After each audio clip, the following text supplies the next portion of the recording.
For too long, we have been told that we are not one people. For too long, we have been made to turn against one another by those who fear what we could become and what we could do if we truly knew who we are. For far too long, we have been divided by those who dread the potential of a united people. A people terrible from their beginning, for whom neither the waves of the sea nor the winds of the desert could be a limit to greatness. If we could tear down the walls of division and come together as one people, as one nation, in one spirit of brotherhood. I speak of a nation on whom the destiny of the whole continent is hinged, and for whose rise to greatness the whole world is waiting. This is our story, the Nigerian story. Thousands of years ago, in response to the Creator's instruction to humanity to disperse into and fill the ends of the earth, men, women, and their children began to take migratory journeys to various portions of the earth's surface. They journeyed as families and in groups defined by race, language, and other ethnic and cultural distinctions. Each group sought for and naturally gravitated to that specific destination within the vastness of the earth's surface, whose version of nature's symphony was in harmony with the call of destiny in the hearts of its people. That region whose geographical features resonated with the people's aspirations and gave meaning to their search for provision, for protection, for peace, for purpose, for glory, and for God. For the Creator had predetermined the boundaries of nations from the beginning. And so, while the Caucasians migrated north of the equator toward the Arctic, and the Orientals settled eastwards in the region west of the Pacific, the Negroes found home in the landmass around the equator, between the Atlantic and the Indian Ocean, in a continent that had comparatively closer acquaintance with the sun, Africa.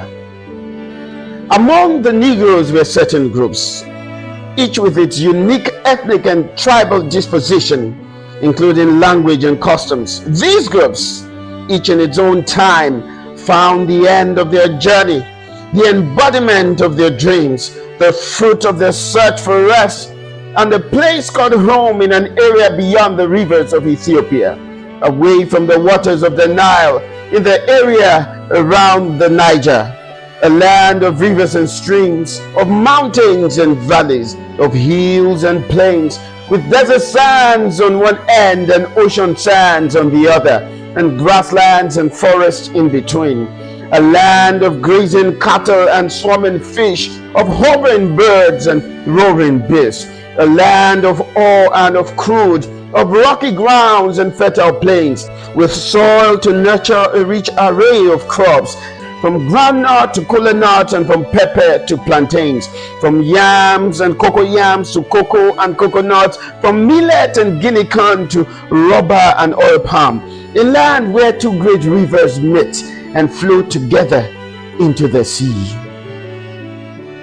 In the north, these peoples include the Kanuri, who settled northeast, and the Hausa Fulani, who spread east to west of the north. In the south, they include the Igbos, who settled southeast of the Niger, and the Yorubas, who dominated the southwest.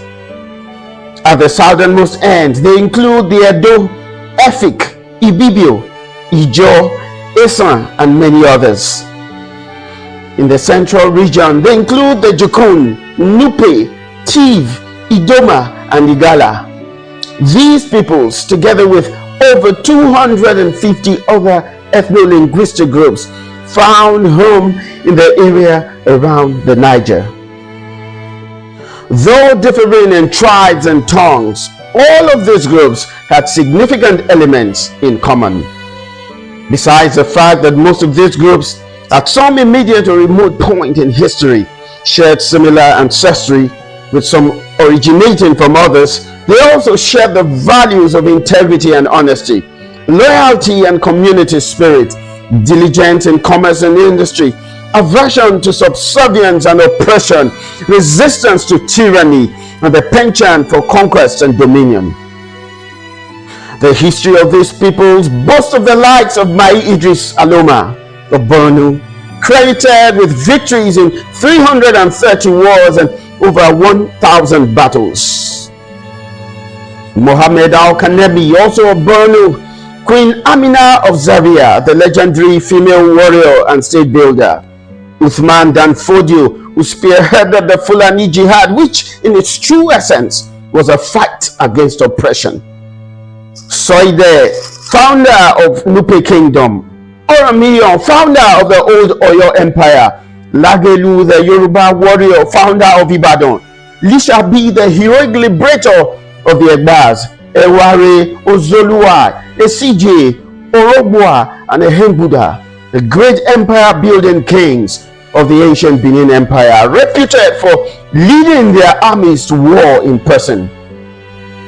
Eze Akuma, the first king of Arochukwu, and the brave warriors of Igbo land, ingeniously depicted in Chinua Achebe's Things Fall Apart in the character Okonkwo. These inhabitants of the Niger area were indeed a people terrible from their beginning.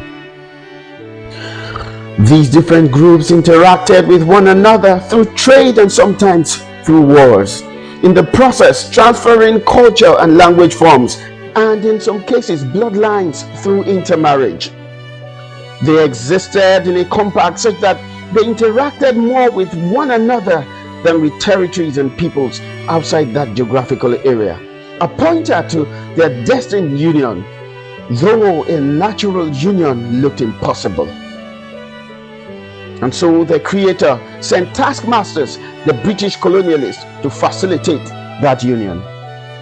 Our fathers resisted gallantly, but the colonialists prevailed because a divine agenda was in process.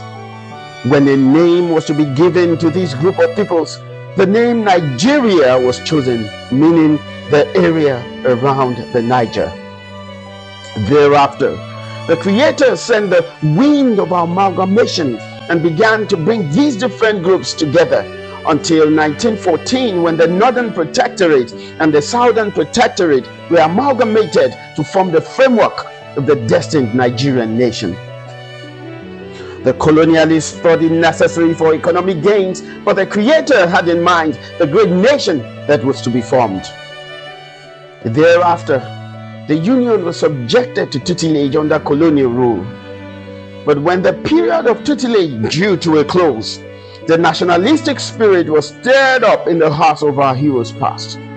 The likes of Herbert Macaulay, Nnamdi Azikiwe, Obafemi Awolowo, Ahmadu Bello, and Tafawa Balewa, who became the arrowheads in the battle for independence. Then at last, in 1960, the independent Nigerian state was born through the selfless labors of our founding fathers. When the founding fathers of our nation, Nigeria, spearheaded the cause of her independence from colonialism and the consequent socio-economic and political subjugation, they had a dream of a great nation built upon the foundation of equality and justice, and established upon the pillars of integrity, honesty, hard work, and selfless service. One nation bound together under God in freedom, peace, and unity. A land whose peoples, though from different tribes and tongues, would stand together in the spirit of brotherhood to build a great nation where no one will be oppressed and where peace and justice would reign.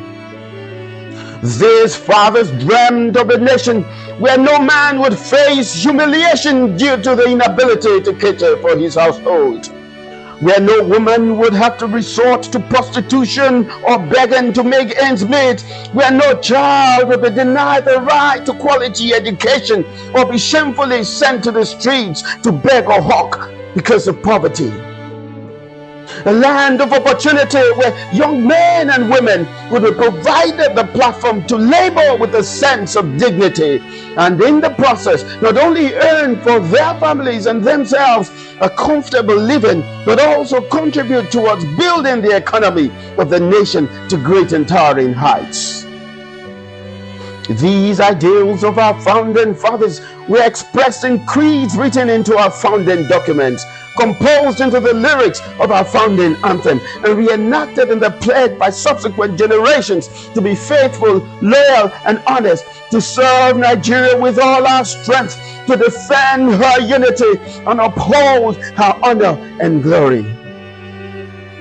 Our founding fathers never ceased to believe that the destiny of the African continent was intertwined with the destiny of the Nigerian state, and that Nigeria was destined to lead Africa to her essence and greatness. Nationhood, nationalism, patriotism, interethnic and interreligious tolerance, these were the ideals preached by our founding fathers.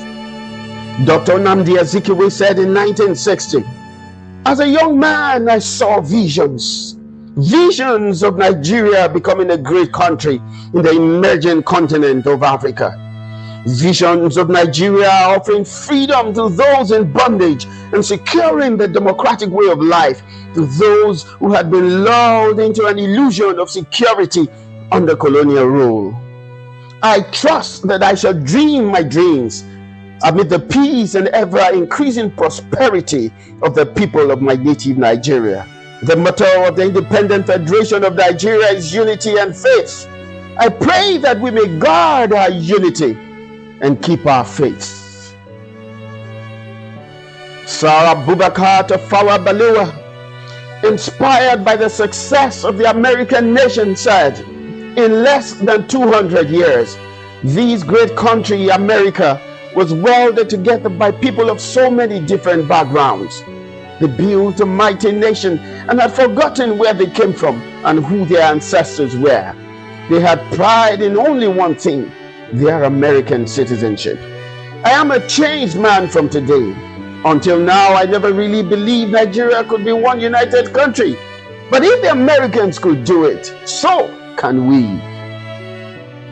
Sir Ahmadu Bello, promoting religious tolerance, said, "Here in the northern Nigeria, we have people of many different races, tribes, and religions who are knit together to common history, common interests, and common ideas. The things that unite us are stronger than the things that divide us." I always remind people of our firmly rooted policy of religious tolerance. We have no intention of favoring one religion at the expense of another. Subject to the overriding need to preserve law and order, it is our determination that everyone should have absolute liberty to practice his belief according to the dictates of his conscience. Perhaps the most romantic articulation of the Nigerian dream was done by Chief Obafemi Awolowo in his poetic piece, "Duty to Nigeria." In his words, "It is a duty that we owe to our great dear motherland, to enhance her and to boost her in the eyes of all the world. Egalitarianism is our national watchword. Equality of good fortune must be to each sure reward. Liberty and brotherhood are the goods for which we'll strive, plus progress, plus plenty, and all the good things of life. Up, up, Nigeria, and take thy rightful place. It is thy birthright and thy destiny, Africa's leading light to be." But decades later, the state of our nation is a far cry from the ideals of our founding fathers. Decades later, lines of division run through the fabric of our nation. Decades later, the very foundation of our national existence is threatened. Decades later, we still have the amalgamation intact, but we cannot lay claim to true nationhood. It began in the days of our founding fathers, when ethnicity crept into politics and politicians began to whip up ethnic sentiments to win the votes of their kith and kin. And then, contrary to the ideals of good governance and servant leadership, leaders began to lose touch with the ordinary people and to live larger than life, and thus paved the way for the first military coup. That coup led to the killing of some of our leaders, and in retaliation to a counter coup. Eventually, these events resulted in a pogrom in which innocent men, women, and children were massacred. Brothers killed brothers simply because of language and tribal differences. And then threats of secession brought upon us a civil war in which many precious Nigerians lost their lives. Where was our sense of nationhood in all of this? Indeed, these events happened years ago, and the people should have been healed, reconciled, and united in one spirit of nationhood by now. But unfortunately, we cannot say so. Even though the amalgamation is intact, the question still is, where is our sense of nationhood? Where is our sense of nationhood when Yoruba and Hausa neighbors treat each other with contempt, and both of them cannot trust the Igbo man next door, who in turn has created stereotypes for all Yorubas and Hausas from the weaknesses of just two people? Where is our sense of nationhood? Where is our sense of nationhood when, as public officials, our offices are staffed with mainly people from our tribe, such that if an Edo man is in charge, more than half of his staff would be Edos, whether they are qualified or not? Where is our sense of nationhood?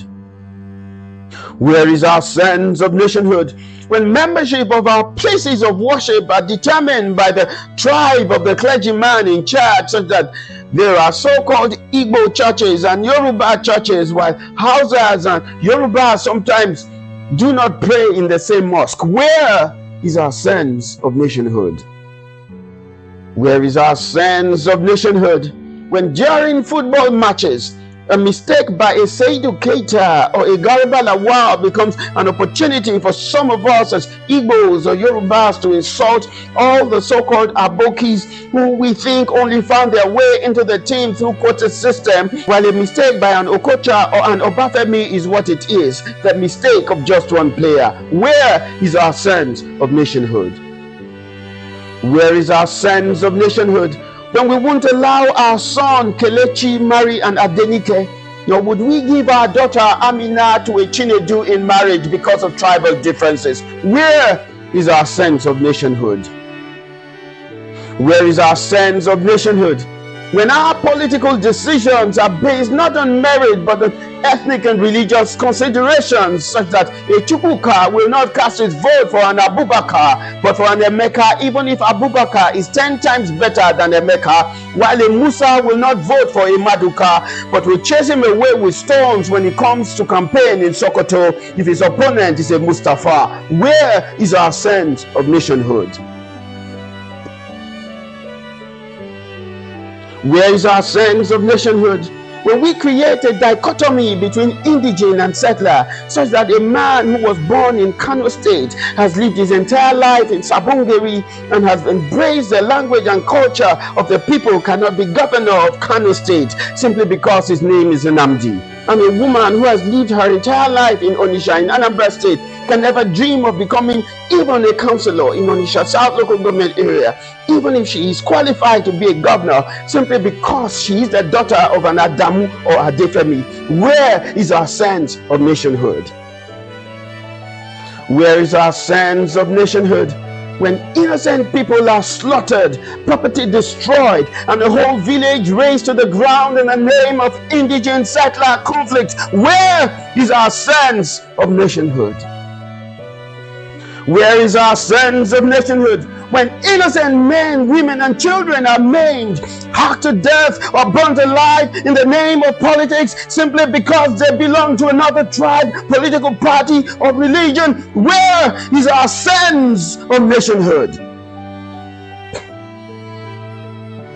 Even if we lack a sense of nationhood, Even if we fail to see ourselves as one people of one great nation, where is our sense of common humanity? Where is our sense of brotherhood? Where is our conscience, that milk of human affection, when armed men would rob, rape, and plunder the innocent, and ask their victims to lie face down on expressways to be run over by moving vehicles? Where is our sense of humanity?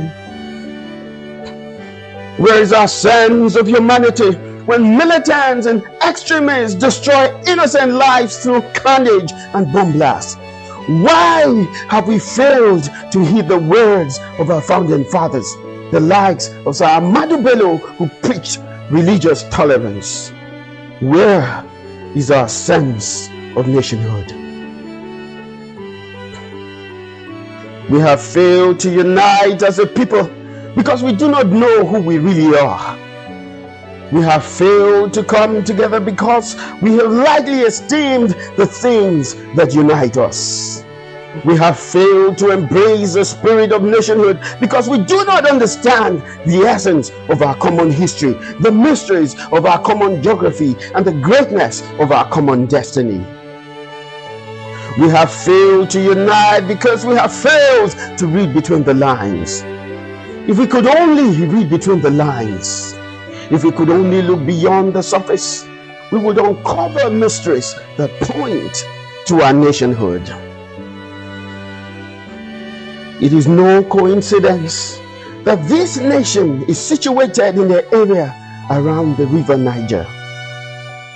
It is no coincidence that this nation derives its name from the river Niger.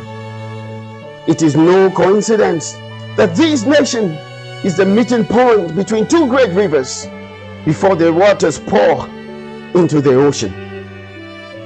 Even if it were mere coincidence, like a great patriot once said, coincidence is God's way of remaining anonymous. For it is the glory of God to conceal a matter, but it is the glory of kings to search it out. The invisible purposes of the Creator are discernible from the visible creation, such that one can draw wisdom lessons from nature. Rather than our ethnic and religious disagreements and conflicts and debates over our nationhood, all that the Creator wants from us is that we ask one simple question: why? For if we take a look at the map of our nation, Nigeria, at the two rivers, Niger and Benue, that meet at the confluence in Lokoja and travel down to the ocean, what we would see is the letter Y, formed by the meeting of these two rivers. We have it as a symbol on the banner of our coat of arms, but we never ask why. We display it on the walls of our offices, schools, and public places, but we never ask why. Sometimes we ignorantly place it in the middle of our flag, but we never ask why. If only we asked why the Niger is one of the most mysterious rivers on earth, we would find that in its features are hidden depths of meaning that give clues to the essence of the Nigerian nation. The Niger has one of the most unusual routes of a major river, with a shape that European explorers could not understand for a long time. It has its source in Fortejalon Highlands in Guinea, merely 150 miles away from the Atlantic Ocean. It could have simply flowed with ease into the ocean from Guinea without passing through Nigeria, but it doesn't do so. Rather, it runs away from the ocean onto the Sahara Desert, then takes a sharp right turn in Mali, heading southward toward the northern border of Benin Republic into Nigeria. It then integrates with the river Benue at the confluence in Lokoja before returning to the Atlantic Ocean through the Niger Delta, in the process forming the symbol of the letter Y within the Nigerian map. If only we asked why, we would have seen that integration and unity in diversity are all around us. For the Niger must integrate with the Benue before pouring into the ocean. If only we asked why. We would have seen that like the Niger and Benue flowing from the west and from the east and meeting together at the center, Western and Eastern civilizations represented in Christianity and Islam can meet together to forge one great nation, Nigeria, in order to bless the whole world represented by the ocean. If only we asked why. We would have understood why it was that neither the jihadists nor the colonialists could impose any single religion on the entire Nigerian state. If only we asked why.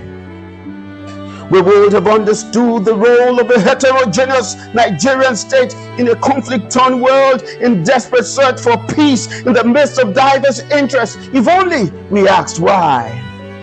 We would have seen that just as the Atlantic Ocean receives the integrated waters of the Niger and Benue, so is the world waiting to receive solutions and lessons from a united Nigerian nation. Solution to terrorism and religious extremism, lessons in tolerance and unity in diversity. If only we asked why. If only we asked why. We would have seen that the course of the river Niger teaches us that greatness comes only by going through the full course rather than taking shortcuts, indicating that cutting corners through corruption and mediocrity is alien to the Nigerian spirit.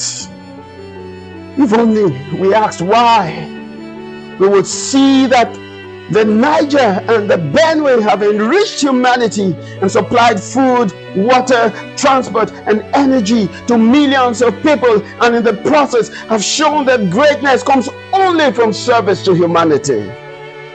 If only we asked why, we would have understood that the river Niger flows into the ocean not through Guinea where it began, not through Mali, not through Benin Republic, but through Nigeria, because this nation is destined to bless the whole world and to lead other African countries to global greatness. If only we asked why.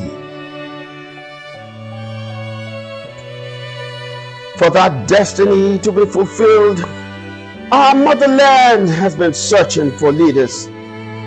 Leaders who possess the true Nigerian spirit, a spirit of tolerance, integrity, accountability, probity, and selfless service to humanity. Men and women who will lead this nation to greatness. Men and women who, like our forefathers, will lead their people to battle. The battle against poverty, the battle against disease, the battle against corruption, the battle against insecurity, the battle against underdevelopment, the battle against falling educational standards. Common enemies that have overrun us because of our failure to unite. Leaders who will face the enemy headlong rather than live in fortresses far away from the battlefield, disconnected from the suffering of the people. And so, our motherland has been searching for true leaders. She tried some with power and what with grief, as they got intoxicated to the point of killing to keep it. She tried some with wealth and wept as she saw them throw dignity and honesty to the winds, driven by greed and inordinate quest for accumulation. She tried some with responsibility, and her heart was broken as with negligence they let the flock stray away to the paths of the wolves, while jailing, torturing, and killing those who corrected them. But in the midst of darkness, there are those who have kept alive the Nigerian dream. Heroes who, when theirs was called a wasted generation, stood out as shining lights in the midst of darkness and beacons of hope to our generation, and made us believe that the trying times will one day pass and a great nation shall soon emerge. They include parents, fathers, and mothers who denied themselves the luxuries of life to ensure that our generation and future generations live in a nation greater than the one they have lived in. Teachers who labor to educate the Nigerian child even in the midst of poor pay and poor working conditions.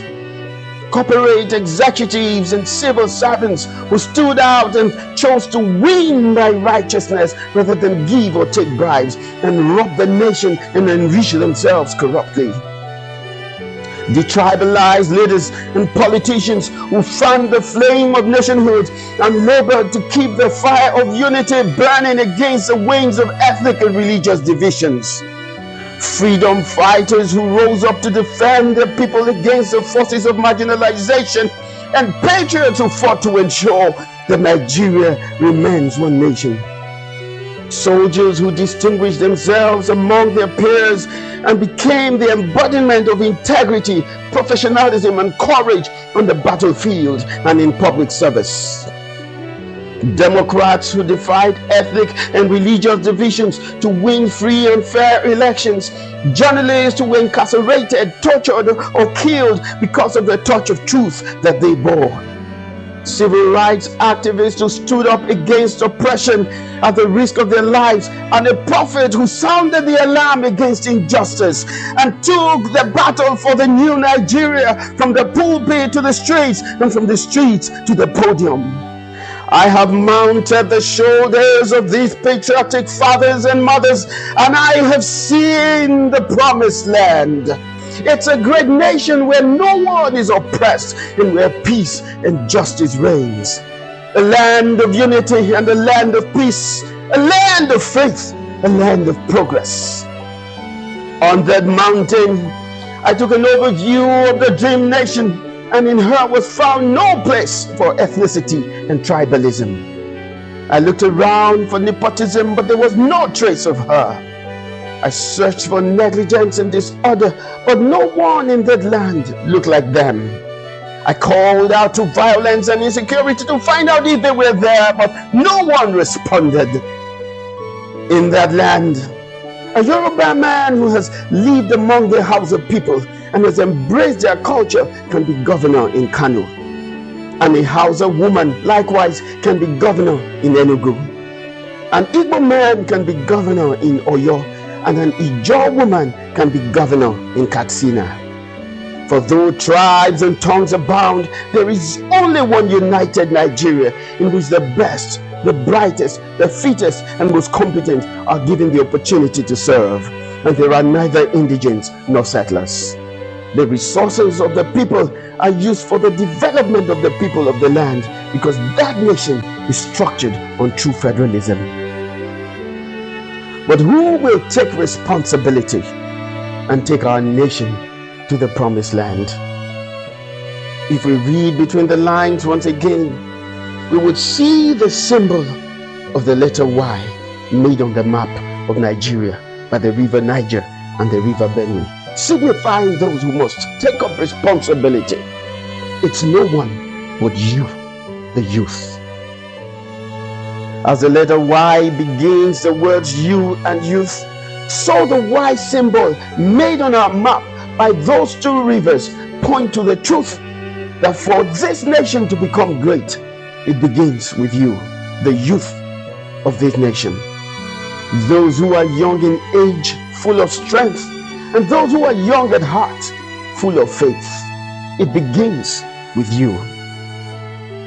It begins with you seeing yourself not as Hausa or Fulani, not as Igbo or Yoruba, not as one of the so-called minority tribes, but as a Nigerian. It begins with you seeing yourself not as a northerner nor as a southerner, but as a Nigerian. It begins with you refusing to be sectional or regional, but national in orientation. It begins with you treating your neighbor not based on his ethnicity or religion, but based on our common humanity. It begins with you embracing the values that will help build a great nation. It begins with you refusing to cheat in examinations. It begins with you saying no to cybercrime and advanced fee fraud and all the things that put us in bad light in the eyes of the world. It begins with you choosing to work and earn rather than to rob and plunder. It begins with you choosing the dignity of labor over the indignity of prostitution.